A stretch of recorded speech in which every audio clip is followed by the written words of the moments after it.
Hey guys, this is Kevin Cam with Precision Powerlifting Systems. I'm going to do a very quick squat technique video. This is just something that's come up a few times in the last few days and I kind of want to cover it. I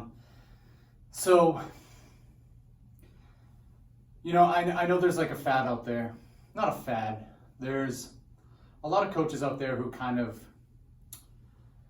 they'll push for everybody kind of has to fall into their own technique habits. And I don't necessarily think that that's a terrible idea. I mean, we are all different. We do all have different strengths and weaknesses, and how we move is going to be a little bit different. And there are some things that I think a lot of individual variability is going to come into play, like grip width on the squat, stance width, whether you pull sumo or conventional, grip width on a bench press, how big you're able to arch. Like there's going to be all kinds of different variables that do come into play in terms of individual variability with the lifts.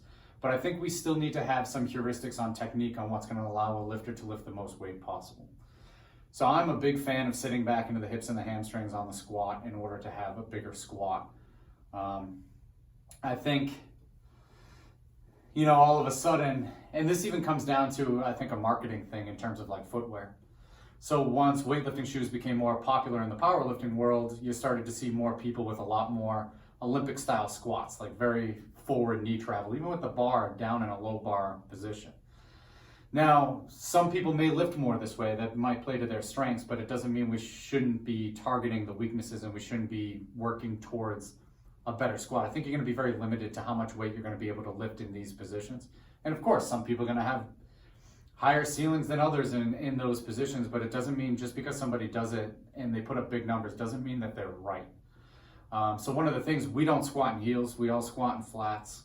And it's for this reason. It's because I want every lifter to be able to sit back into their hips and their hamstrings when they're lifting. So what we tend to see, and this is true of usually lesser skilled lifters, but even some more skilled lifters do this same thing, is they'll be coming down in the squat and they'll hit this spot, like halfway down. And in this halfway position, the leverages for the hips tend to be the most difficult. So what a lot of lifters will do, instead of sitting back into that low back arch, sitting back, they'll drive their knees forward. So they get to that point and then you start to see this happen. That's why I think so many lifters want to rely on the weightlifting shoes to help them. It allows them to stay a little bit more vertical. They get a little bit more dorsiflexion, so the shin can travel forward a little bit more, and it might help them hit depth in those positions, but it's not necessarily the greatest position to be squatting in. What we want is, we want to be, when we're halfway down, to continue to sit back and arch our backs. I don't know if it came down to this whole like neutral spine thing, but you want a little bit of an, obviously overextension is not what we're looking for, but you have about 80 degrees of lumbar flexion in the bottom of the squat, and you want to limit that as much as possible so that the bar can stay over the middle of the foot.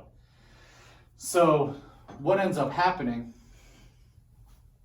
so if I'm in that squat and I'm coming down, and then all of a sudden I start to shift it onto my quads and start to come forward, that is necessary. Like I'm taking my hips out of it. My hips are going to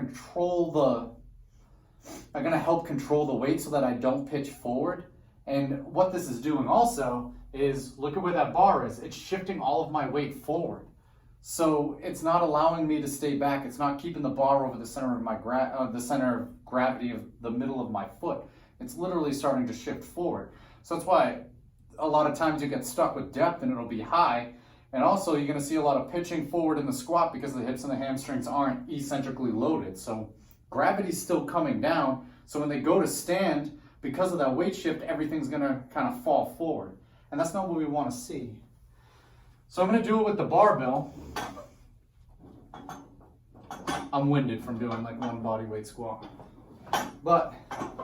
So good on rack, like we've talked about in previous videos, pushing the knees out, the breath up. Get to our walkout. Okay, so we're here, pulling the bar down on my back. My hips are already kind of pushed back. I got a little arch in my lower back, which is a little easier to see like this than if I was wearing a belt. Breath into the belly, I'm pushing into the belt, and I'm opening my knees and sitting back.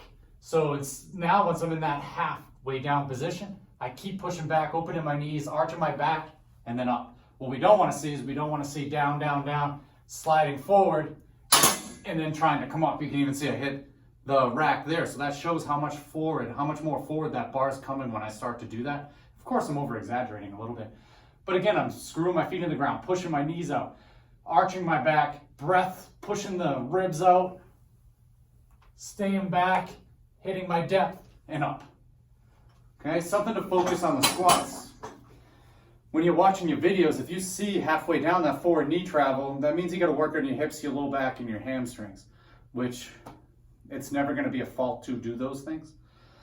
Make sure you follow me on Instagram. It's KW Can, our team, Precision Powerlifting Systems.